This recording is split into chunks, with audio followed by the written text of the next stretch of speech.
join us today. So this is one of initially a series of 3 webinars that we're looking to host, looking at technology during and beyond the crisis, and really the opportunities about and around technology in shaping the future of the professions. We've decided that the sessions are broadly going to be around that kind of core theme, and today the focus is about how now is the time for tech, and looking to the future of the professions beyond the crisis and the opportunity that's there. So I'm just going to say briefly about the project that is funded under the ISCF, and particularly around next generation services that we are coordinating this around. So our project is fundamentally focused on mid-tier firms and thinking about the use of technology in that. And there's 3 broad aspects to the project. And you're going to hear from, over the course of the 3 webinars, a number of the project team who are going to share their insights. So we've got the academic research element of the work that we've been doing.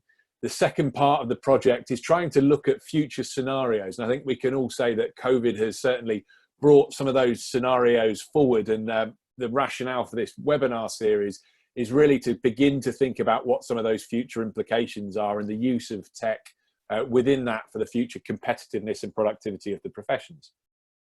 And the third aspect of the project, and it's one that's unfortunately for us been displaced due to COVID and the pandemic. So we were looking over the summer to have hosted a series of design sprints going out to legal and accounting firms to help think through the challenges of technology adoption and becoming more AI ready.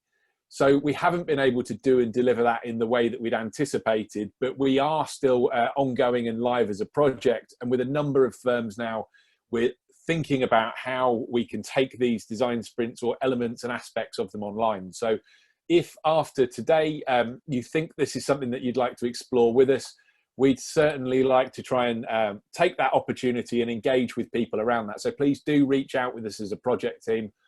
We have the resources, we have the capacity to work with a variety of different firms, as I said, funded under the Industrial Strategy Challenge Fund. And we would really kind of like to try and exploit that while we have that resource to really try and help firms think about what they need to do to become more AI ready. So just before I kind of hand over to our chair, the webinar series that we're really grateful for the support of the KTN, the AI for Services group, the network that they've established. We've got another 2 webinars after today. So next week at 12:30, we've got a range of speakers there. So Bob Booth from IBM, Carlo from University of Sheffield, part of the team, Marcus Scott from the City UK, Kristen from ICAEW, and James Falconbridge from the University of Lancaster, and Isabel Parker will be chairing that. And then the following week, Derek Southall from Hyperscale Group, Rick Seabrook, Martin Spring, Becky Shields, hopefully from Moore Kingston Smith, and I can see she's logged in, so I'm going to nobble her again afterwards. And also Sophia Adams-Abati from Wavelength Simmons, and Lucy Kimball from the project team will be chairing that. Unfortunately, due to the tech, one of the limitations we found, we will email these again to everyone, but you do need to re-register. We're capped at the maximum number of participants we can take. So if you are interested, please do get in there and share this around your networks as well. So just before Richard kind of makes some of his introductory comments, I'd just like to kind of again thank our speakers for volunteering their time today. So Richard will introduce them all in turn, but we've got Seamus, Sue, Bruce and April, who bring a variety of different perspectives and with whom we've engaged with the project in different ways over the last few months across the duration of our project. So at this point, I'll stop sharing my screen, and Richard, I'll hand over to you to make some introductory comments.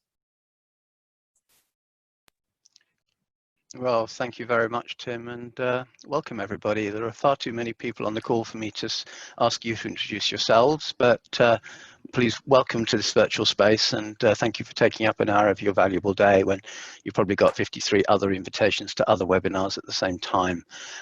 My pleasure today to introduce the webinar and to chair it. For those of you who don't know me, I'm the founder and chief executive of the Managing Partners Forum, which brings together, as you might expect, a group of managing partners. But one of our key points is that management's far too important to leave to managing partners and chief execs, and that therefore the role of the C-suite, and particularly the tech director and finance director and marketing director, is equally important in the way that the sector moves forward. And I'm really pleased to see a number of people from those C-suite roles on today's webinar. Before I introduce the first speaker, I thought it'd be helpful, with Tim's permission, to just talk a little bit about some of the trends that we see happening on the various webinars that we're organizing every Friday. And these have come up for about the last month. I'll just share my screen if I may. Hang on 5 secs.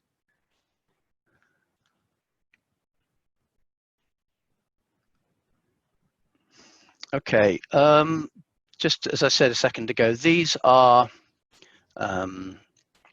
polls that we've conducted, and typically they have 10 questions. They take about 3 minutes, and the people who are completing them are the CEOs and C-suite of very much the sector that Tim said we're addressing, in other words, law and accountancy firms, mainly mid-size. And we have been running this tracker for a number of years. So when I put the 3rd of February for the pink, this was something we did obviously in what was once called Boris Bounce territory, if I recall. I think that was a bit of a distant memory now. But I don't think I've ever seen 80% expansion expectation shift to nearly 60% contraction in the space of 3 months. I mean, that is quite a massive shift. And that doesn't just apply to generalized activity. It also applies, perhaps unsurprisingly, to new work, which again has shifted from in the 80s down to sort of 46, 47, I can do my math, something like that, compared with 4 for contraction. But also, and again, this is something that we are obviously going to be looking at, employment issues generally, reduced headcount, where again, 10%, are expecting expansion compared with nearly 60, and you can see the other numbers. So we're looking at some pretty significant shifts in what's going on within the sector we're focused on, our members, if you like. And these polls are all shared with government, so obviously help part with their intel. If you then drill down a little bit more, great question from Tim here, is which aspect of the business model is being most impacted? And the focus is very much around new clients and revenue models, rather than possibly the business operations and the practice operations, where typically your technology is at this point in time possibly seen by many of the leaders to reside. Now, hopefully what we're going to be doing during this series of webinars is to explore why the technology shouldn't just be lost in the business operations, but should be fundamental to the delivery of services to clients. And I think that's very much a key theme. Now, as a result of that, tech budgets are kind of going all over the place. 30% of the firms are looking to put them up, 41% are looking to put them down, and 30% are looking for them to be the same year on year. And again, that's a kind of not perhaps unusual, given the fact that nobody quite knows what the new normal really looks like. One question, again, one of Tim's, and thank you, Tim, for this, is a really, really critical one, I think, to today's conversation, which is to what extent you've seen new technologies critical to the future competitiveness of your firm in the light of the pandemic. And more than half the people are saying significantly more than before the pandemic. Nobody is saying less. So there's clearly been a shift in terms of the perceived importance of new tech to future competitiveness. And ultimately, competitiveness means where people make money. And if a firm doesn't have clients, it doesn't make money. So it's kind of core to the business, that particular one. But this isn't yet happening in terms of the current expenditure. When you compare the current budget, 2020 budget, which is the blue one, with where people think it should be, then again, you'll see with the red one, there's quite a lot more to the right, high focus, than there is to no focus. So what you're really saying here is hasn't yet to translate. And why should that be? Well, again, there's the obvious reasons you'd expect, maybe money, fine. But actually, there's another one, which is called waiting for tech winners to emerge. And I think one of the things that we've seen a lot is that firms being quite conservative are kind of wait and see. Let's just see who the winners. We don't want to back something that doesn't actually prove right. Equally interesting, and this is my last slide before I hand over to Seamus for his fascinating talk, is advisor attitudes to using new tech is the lowest of the list.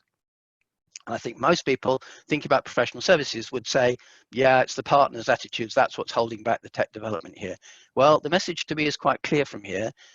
Those people have gone into their caves. They haven't disappeared, but they've got in their caves, and then they're not going to come out until they think that things have changed a bit. So there's a window, and it may be 3 months, it may be a year, who knows, in which you can actually look at ways to adopt new technologies, shift your planning horizon from 1 month to a year or beyond, and hopefully link into some of these great things that are being put out by tech companies, of which Seamus is the CEO of. One of the more interesting ones, which is currently looking at the whole issue of data and data management, and in particular, how can accountancy firms deliver services to clients through common data sets, with AI being then much more able to do its job, because the data is enough there to actually identify what patterns there are within the client data set. I think that's about enough from me. I shall now hand you over to Seamus and look forward to his words of wisdom. Thank you, Richard. Much appreciated. And I think it's quite interesting that you ended with the cultural point about the naysayers being very much back in their cave. I think, as you hinted, I think they'll be back out of their caves and naysaying again soon. Look, I take a kind of fairly pragmatic view about technology and how it's adopted in companies, and I think this is especially true of professional services organizations. And I kind of look at it through 3 stages. So the first stage is play. There's kind of shiny toy syndrome, and some partner will find some piece of technology, will be approached by somebody, and they'll show a shiny toy, and they'll go and adopt it and try it out. And I think to some extent we've had to go through that phase. People need to kind of grow confidence in what's real and what's not in terms of artificial intelligence and knowledge graphs as well, which I'll come on to. And then you go on from, once people have got comfortable, into business operations improvements, so operational efficiency.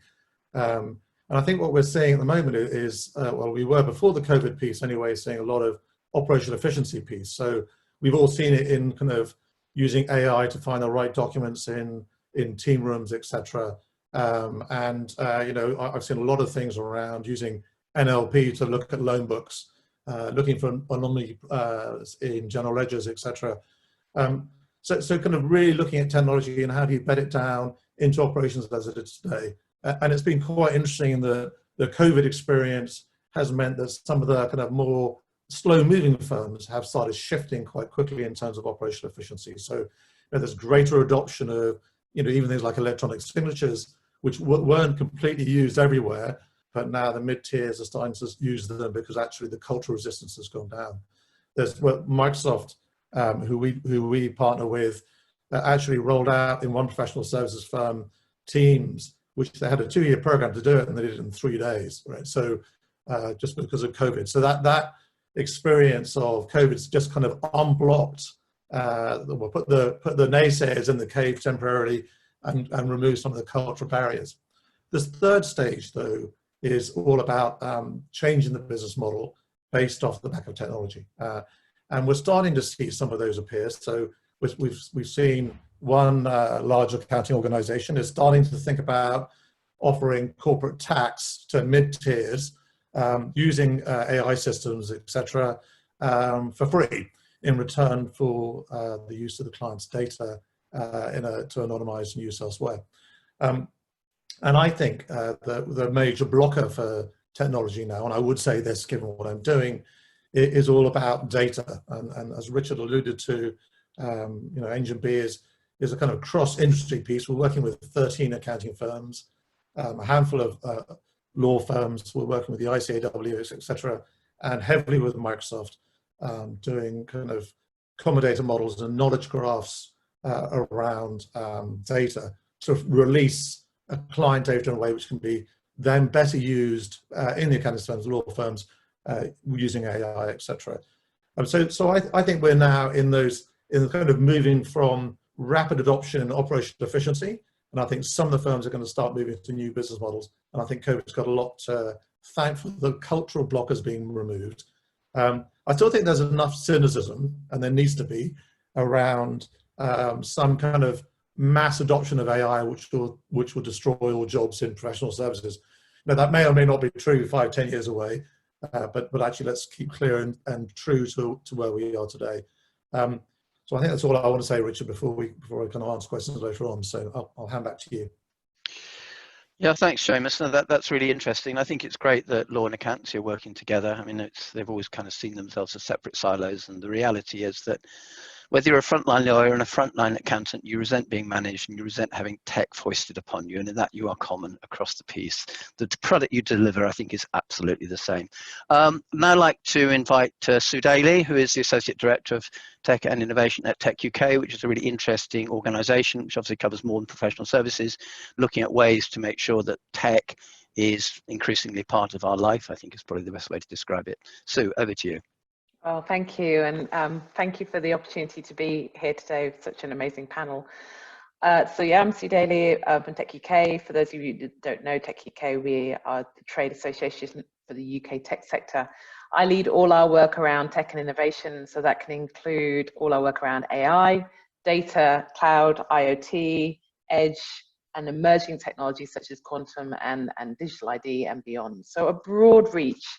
I thought I would just spend my few minutes today just to give you a bit of maybe a broader overview about what we've been seeing, some of the trends, some of the experiences that we've seen around how people are using technology in the COVID crisis and what that could mean, and what some of the things we may need to think about in terms of how we move forward and help professional services as they navigate.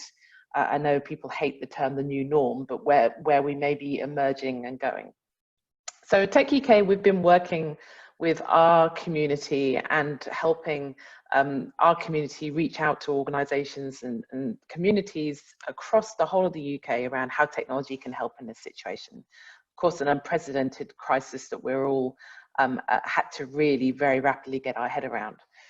We've looked at this in terms of 3 phases. So how technology is helping and also how the tech sector is helping in the response phase, so the immediate phase, in the adapt phase in terms of perhaps where we are right now, but also what tech can do in the recovery and rebuilding phase. So I just wanted to kind of touch on a few insights from each of phase that might help our discussion a bit later, so what we've seen.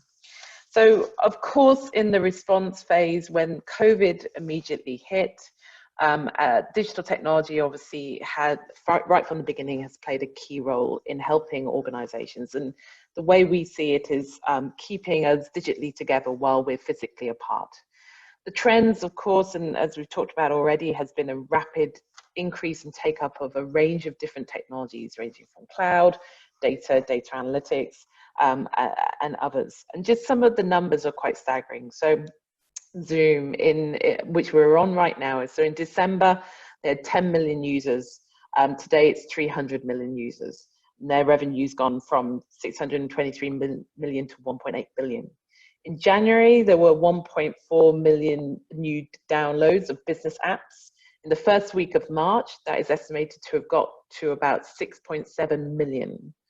Microsoft has already mentioned Teams, and the experience in China saw the use of Teams go 5-fold. And in Italy, Google Classroom was the most downloaded app ever in the history of Italy. There was a really interesting article Martin Sorrell put out in March, actually at the beginning really of this crisis, talking about his predictions for the future. He expected, and this was back in March, that COVID would accelerate the digital revolution across all parts of our economy and society. And we would see after this an increased reliance on technology by all companies and all firms. And I really think that we're seeing that now. We're increasingly seeing that across all different sectors and industries, particularly as we look at perhaps where we are right now in the adapt phase, how tech is helping businesses keep going, how tech is helping firms continue to service those clients. And it's an interesting, the figures on the survey around how technology could help bring new clients on board, but particularly keep, I suppose, the traditional ways of working, moving it into an online world. So, and that is clearly having a huge impact and a huge benefit to a lot of industries. I think the interesting conversation now is how we think about what technologies could mean for the recovery and the rebuilding phase. What next? And I think that is where it's really important to think about how we can help companies understand how the investment that they've already made in digital technologies, digital infrastructure, data infrastructure, to Seamus's point, how that could really be a springboard for doing more in more emerging and transformative technologies such as AI and data analytics. How we can help businesses understand what they could do next with the investment they've already made, but also, as we talked about, how these technologies can help in the rebuilding and the recovery. So particularly when we think about AI, advanced analytics, data analytics, predictive analytics, it's finding patterns in the way, as we've talked about already, organizations are operating, patterns in the way that their customers are maybe engaging with them. How can they use those insights? How could they use those technologies rather to gain those insights that perhaps, as your survey seems to suggest, Richard, gives them that competitive edge, which means that they can thrive perhaps in the long term as well as today.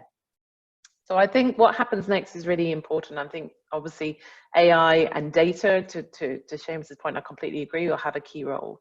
But I think why we're in an interesting place is that I do think this COVID crisis has perhaps proven the case or made the case for technology, particularly advanced technology, data technologies within firms that perhaps we were still struggling with before. That digital transformation, that digital revolution, I think it is really, this crisis has moved that forward incredibly fast. We've seen investment made in tools, we've seen investment made in digital infrastructure that now perhaps gives organizations a firm footing, a foundation upon which, perhaps to Tim's point, they can be more AI ready than ever before. And I do think, and perhaps the survey shows that, there is a willingness now more to see what more tech can do. But there are some real challenges, and perhaps we'll come to those in a minute, of how we then move and keep this momentum and move that conversation forward, not just from, okay, well, we've done our digital transformation, we've invested, now we need to get on with the traditional work of our firm, to how can we use these technologies and how could we go further and do more to be that competitive edge in the marketplace, which is surely going to be different after this crisis. I'll pause there, but I hope that was useful. Yeah, it's great. And going back to Tim's point around the project that I'm a co-investigator on as well, I mean, the key question to me is how? How do you get there? Because people kind of know what good looks like, but there's lots of people in the organization who are possibly cautious accountants, maybe. I'm not sure what the appropriate term is, but you know, there's a great saying, which I think it was Richard Susskind, where he said, it's quite hard to tell a room of millionaires they've got something wrong. I quite like that one. So yeah, I take that point entirely. And I think really what the design sprints and all the work we've been trying to do on the project is about is to help people think about what the future looks like and how you might get there and what changes might need to be made to the business model in order to give them the confidence. And it's really the confidence, it's an emotional piece, to then say, okay, I'm happy to embrace new ways of working. And for such time as people who are of what I call the more senior generation are leading firms, it's going to be a bit harder. The millennials are coming in, the clients are increasing millennial, that will change. But I think increasingly what you're seeing at the moment is there's a bit of a disconnect between the two. So I'll leave that happy thought. Bruce, you're obviously our next speaker, and Bruce is the Professor of Innovation Management and Strategy at the Manchester Business School, and is somebody who really understands how innovation happens. And going back to innovation almost in its basic definition, it is not about new things, novel things, it's about doing existing things in a new way. And all the processes associated with that, which, as I think Bruce will be explaining, can be very much systematized, is probably the wrong word, but he will explain it much better than I can. Over to you, sir. Right, thank you, Richard.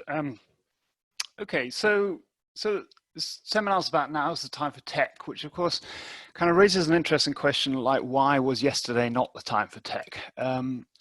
So I think, I mean, one of the things that for me makes professional service firms in general, law and accountants firms in particular, interesting is what makes them different, right?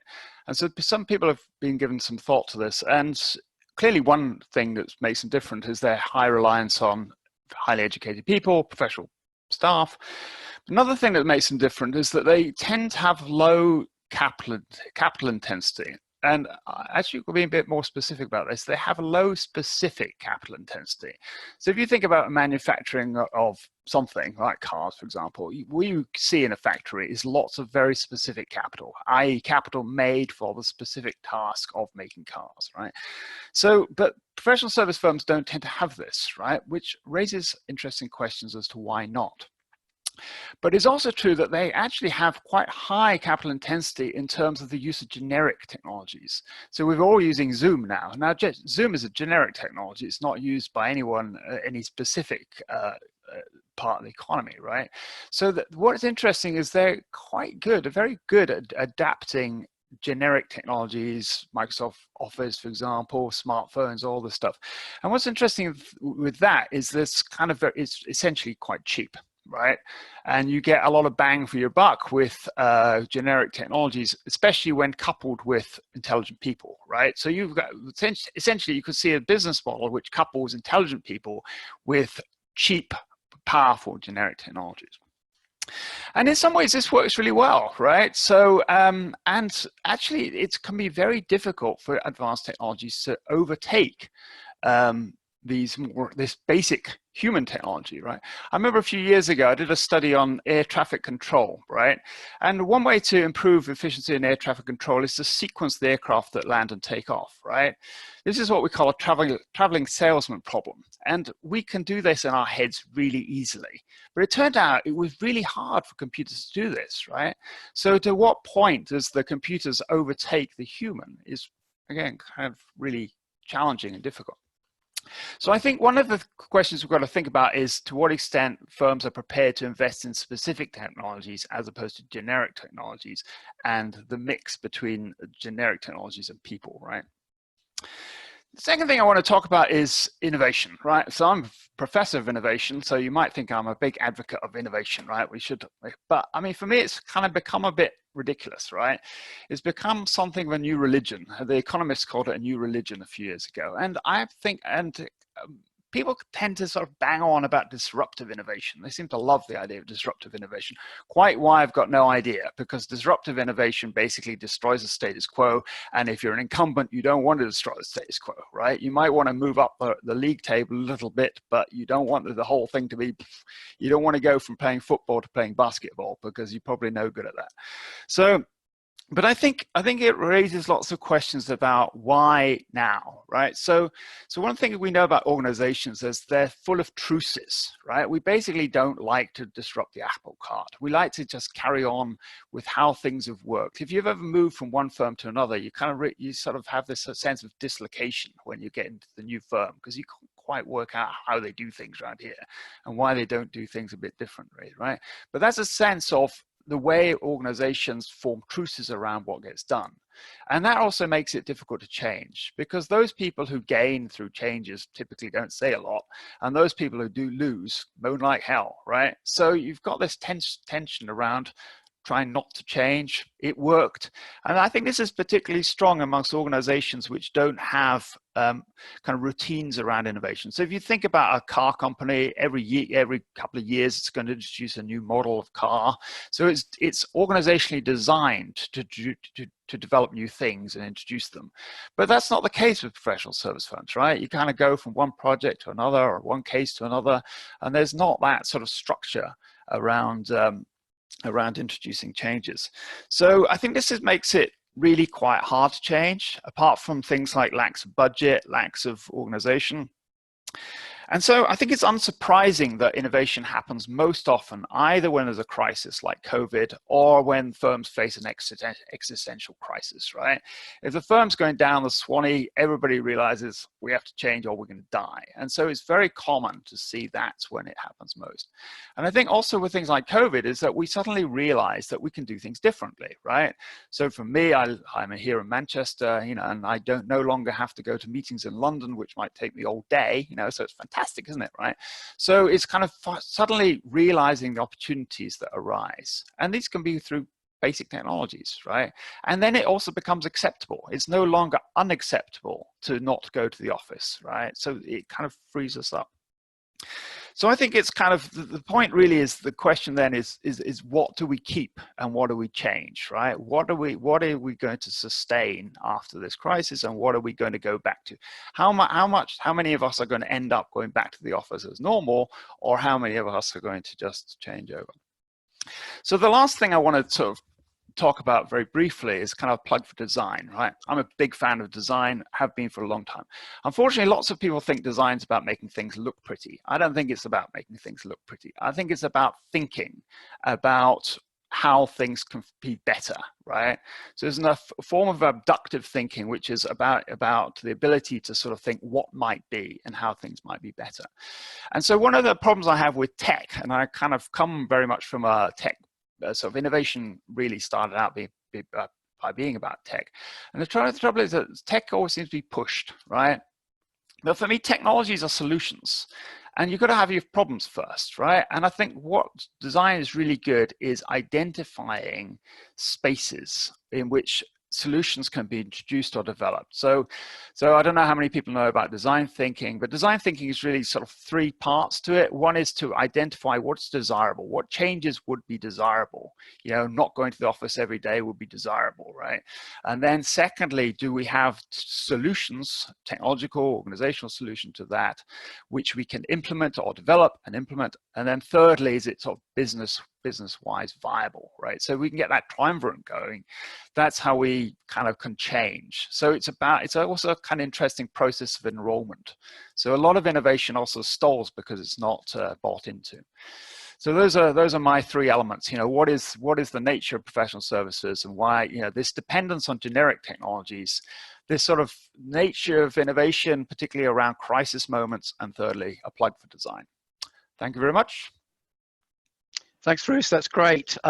Again, I think April will be talking in just a second, and picking up one of Bruce's points around it's almost sort of things just happen in professional firms, and certainly I think from a sort of more of a knowledge management perspective, that's really not the way that the knowledge management teams would see it, and that actually it's more around how can you get ideas and you bring them together in a way that the firm then comes behind, and what techniques are there for bringing together that knowledge. And April recently joined Clifford Chance. She joined during the lockdown, so it's probably a very interesting onboarding process which she went through. She said they just threw some money at her and said buy some kit, and that's probably, I'm sure says a lot more than that anyway. And but more importantly, in many ways, she's worked in the sector in a number of quite large, none of the larger law firms, sorry, and has really looking at how, as knowledge businesses, because all professional firms are knowledge businesses, people-based knowledge businesses, how can that knowledge be organized, brought together, and then through tech actually really help the firm develop its strategy and move to great new places. Over to you. Hi, everyone.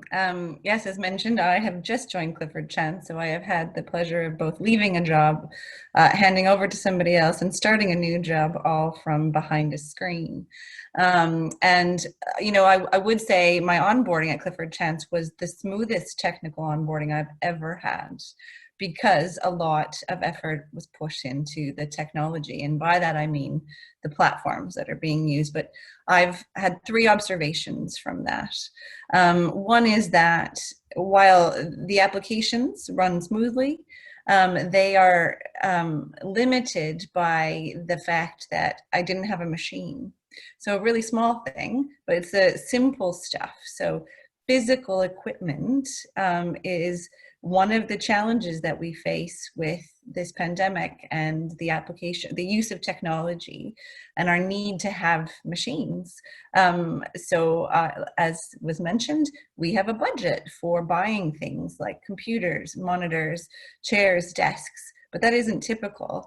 And I quite honestly couldn't have worked or done my job without that equipment. But even sort of at a more basic level, my bandwidth connection is really poor in my neighborhood.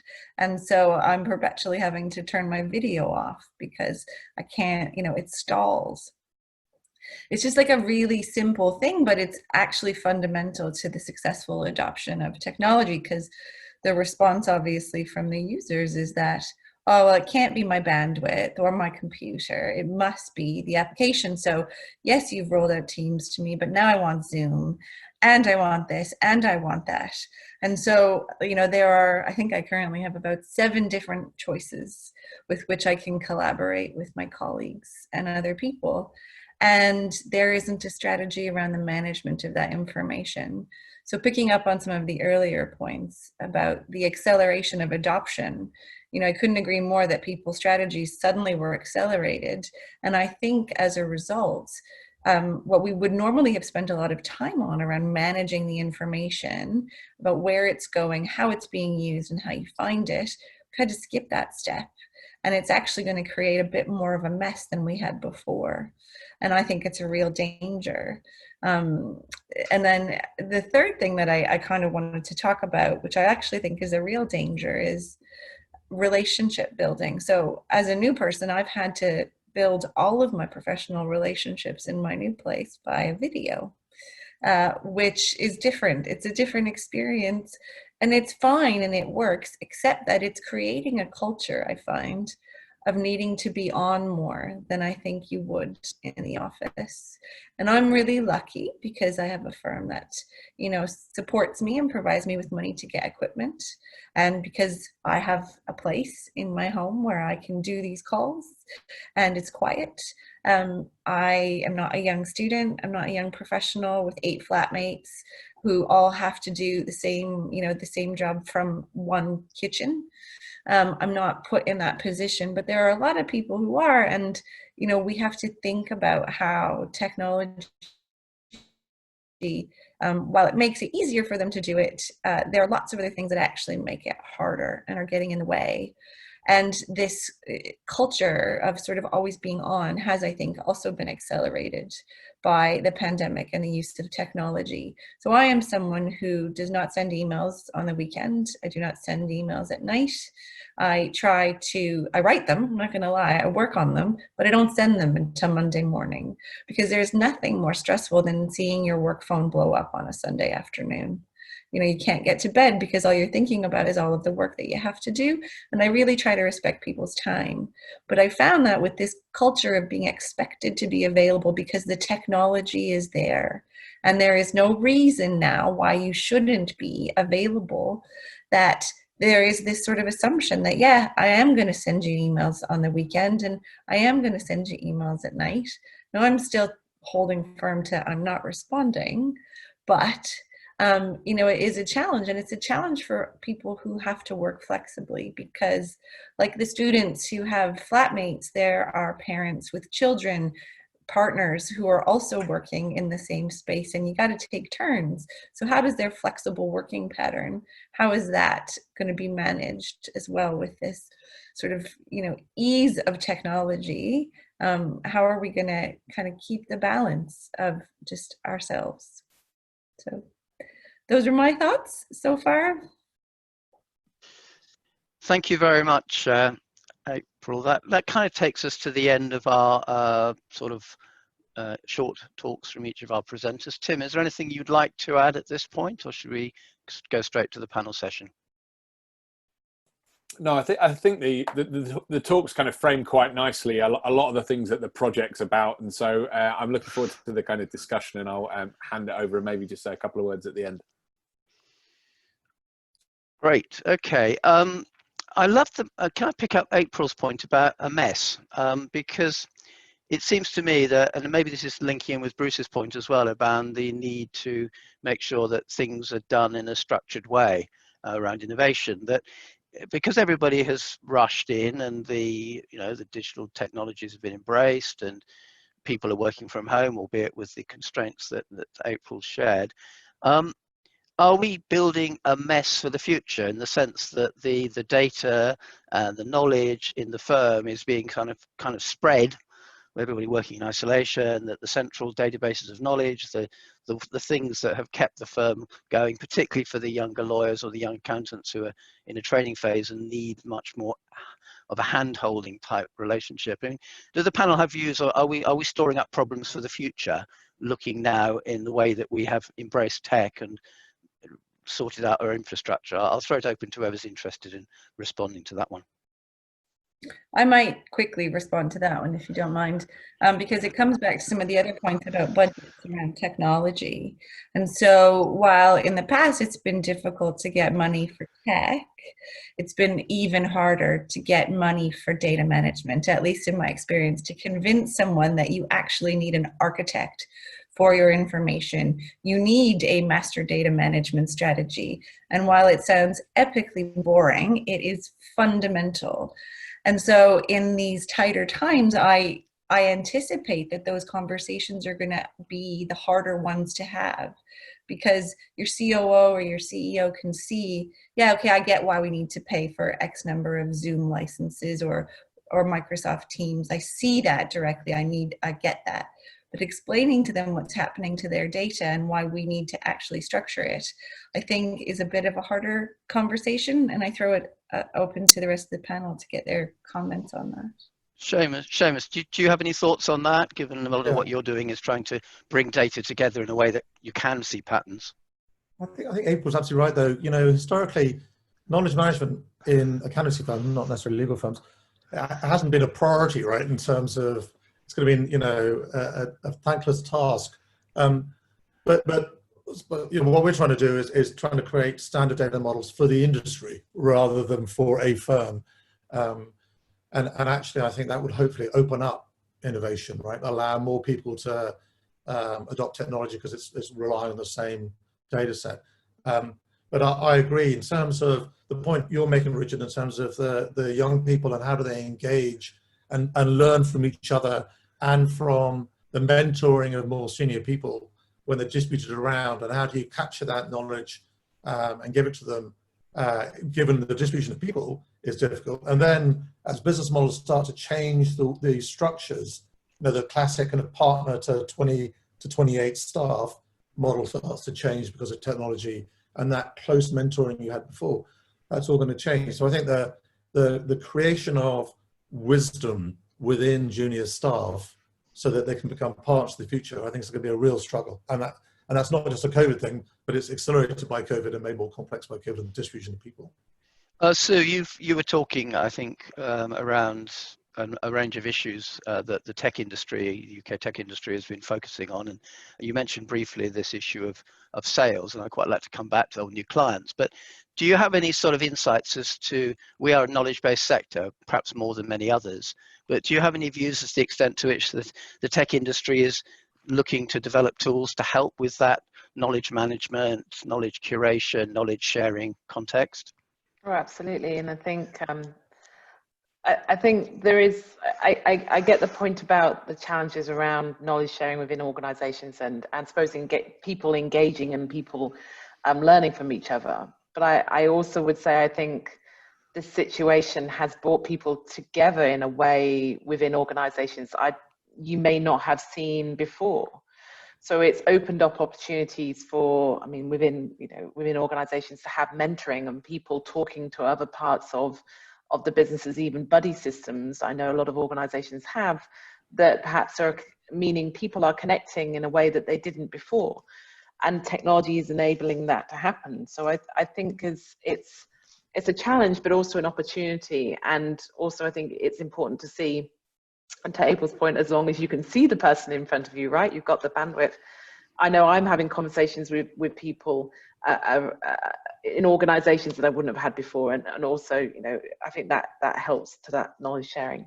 I think on the point around whether we're storing up issues for the future, this is actually something that we talked about on a Tech UK webinar we had last week around cloud security.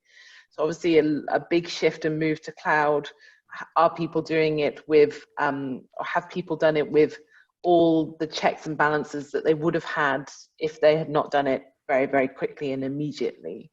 And I think the industry has been really key in helping their customers and helping industries, not just this, but others, to move to cloud in a safe and secure way. And obviously data is at the heart of that.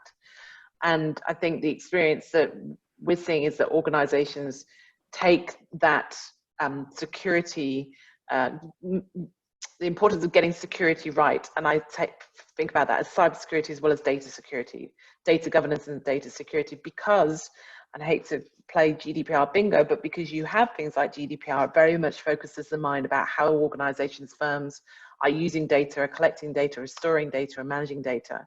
And that has really been, I think, at the forefront. It was definitely in our webinar last week of companies' minds about how do we get this right? How do we keep this going? But how do we make sure that we're doing everything that we legally have to do around data as well? And I think that's my experience of the conversation so far. I don't know, Seamus.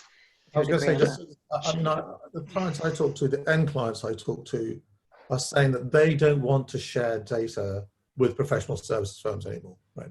So they want the application to come to the data rather than the data flooding out to the firms, and I think that's going to take a few years. But I do think this rush to the cloud has made people kind of go, well, firstly, everybody's been telling us about how precious our data is, how valuable our data is.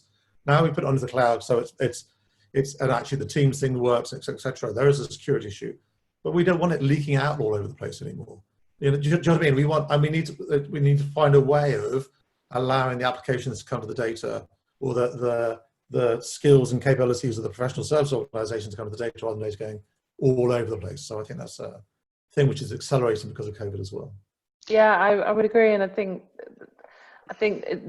again, one of the, and it's terrible to say one of the benefits of this situation, that's not what I mean in any way, shape or form, but maybe one of the legacies of this will be that now perhaps they have the tools in the infrastructure, or they're using the tools in the infrastructure that can enable that to happen in a way that perhaps we weren't before, or they were getting there, but it was slower. I think we're in a different place now, and then I think we have to recognize, I don't know if others would agree, that we're going to be in a different place when we look to move forward than we were before. Where does that leave us? And then to Richard's point, I think was question before was, how do we do that next step? I mean, what I was kind of looking at was, I mean, a little bit slightly different point, which is around this conversion of data into information, into knowledge, into wisdom. And there's lots of data, there's lots of bilaterals, but organizations, the only reason you have an organization and why people work together in an organization is to share knowledge in our sector, essentially. Otherwise, we could all be sole traders, barristers, if you like. So how does the organization capture that knowledge? And it may not be client data, it may be around insights. I mean, for example, a McKinsey or a BCG will always insist at the end of a project that a note is prepared of the learnings from that project, which can then be shared with everybody else in the organization. Now, that's low tech at one level, but it's actually fundamental to building the collective wisdom of the organization. And that has to be, in my mind, sort of done in a way that's systematized. Again, perhaps coming back to Bruce and your sort of insights on innovation and strategy, and how do you take all these individual bits of knowledge and data and actually convert them into something that is really useful to the organization? Gulp. Well, I only ask difficult questions, mate. This is sort of like an epistemological question. So, you know, what's the nature of knowledge?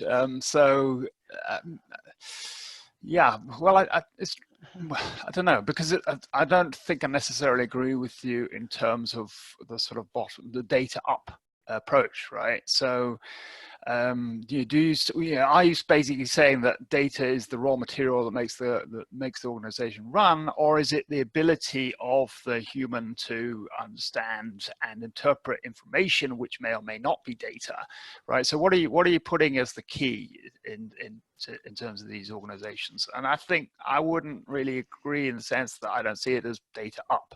I see it as human-centered, and therefore, you know, data, information. Clearly, if data becomes fragmented, it becomes more difficult, right? I mean, you know, a lot of my work is quantitative, and basically, the more data you have, the better. But I still wouldn't. I mean, if I think about, you know, taking it out of professional services and taking it, say, to academic knowledge, you know, what do we know? That's a very difficult question, right? But having more information doesn't necessarily mean that you know more. Okay, Richard, do you mind if I apologize for kind of... Go for it, yeah.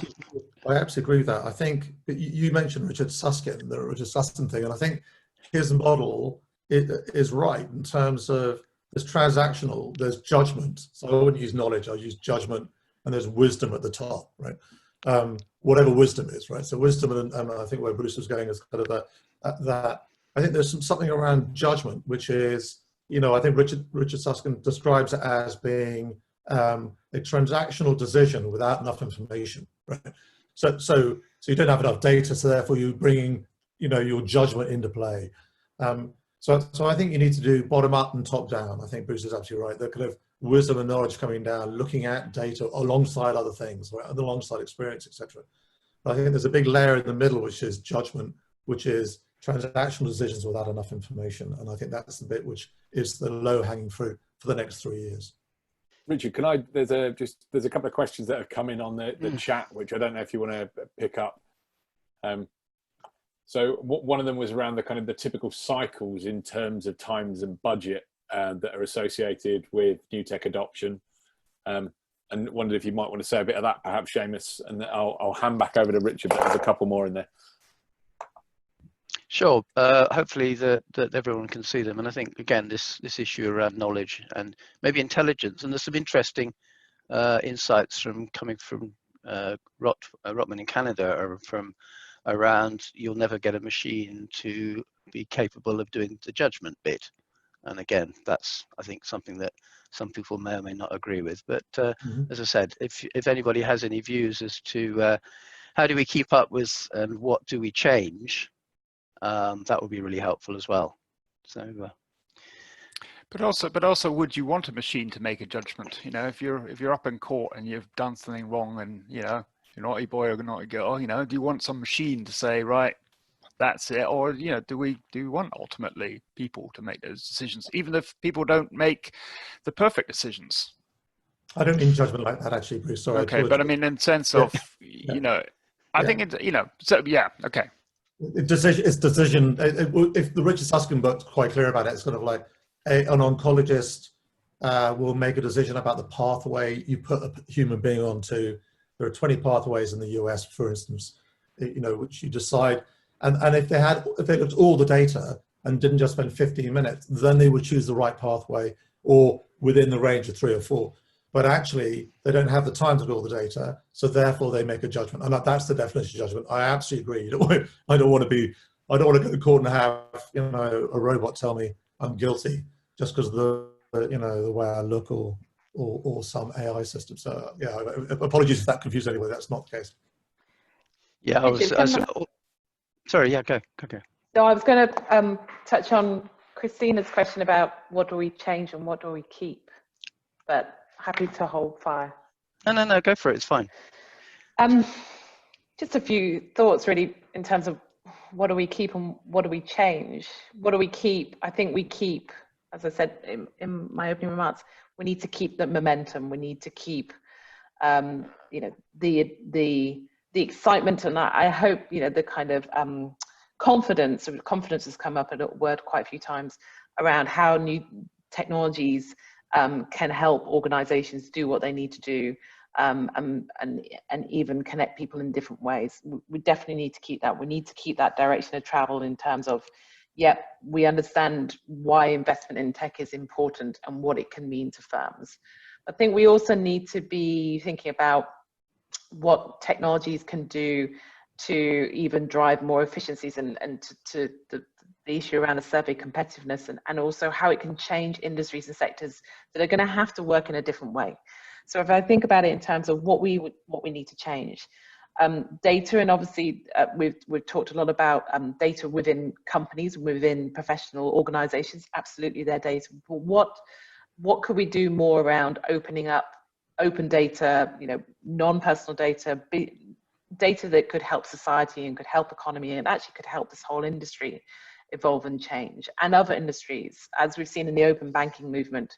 How could that, what could an open banking movement do for other sectors and other industries? And I think that's an interesting concept to explore. I think there's also an interesting concept around the use of digital technologies to transform perhaps activities within sectors that we haven't seen before. So digital identity, how can we use digital identities to mean that somebody doesn't have to, and forgive me, this is not my world, but turn up at a law office with documents in your hand, which people are not going to be able to do to prove who they say they are. How could you use digital identity to do that in a remote sense. So a lady, I have an elderly aunt in a care home trying to sell her home. Throughout this whole process, the challenges of even proving we are her family, proving she is who she says she is, getting her to sign documents and getting people to witness documents. How could you not? Could you use Zoom? Could you use FaceTime? Could you use those different video technologies to enable that to happen? How could these technologies be applied in this sector and others to really unlock some of those barriers? So I think keep what we're doing, progress and accelerate that digital transformation that's happened, but also don't forget that there are other technologies that could come into play that we need to be thinking about, and AI on data obviously comes into that could really be transformative for the next stage. So just some thoughts from my side. Thanks. I'll just pick up Rosemary's question as well, if I may, which is a sort of a follow-on from the previous one. And it's kind of that maybe innovation is what brings knowledge and technology together. But where do knowledge is going to be the priority for a knowledge-based business forever, I suspect. Technology will be a key support to enable that to happen. Possibly the innovation is the bit in the middle. Again, I have to throw that now, so we're just in the last minute or two, but does the panel have a view on that approach? Seamus, do you have any thoughts on that? Where innovation fits into knowledge and tech? So, well, I think the innovation, by the way, I agree with Bruce, everybody was jumping on innovation. I think it is the bit in the middle.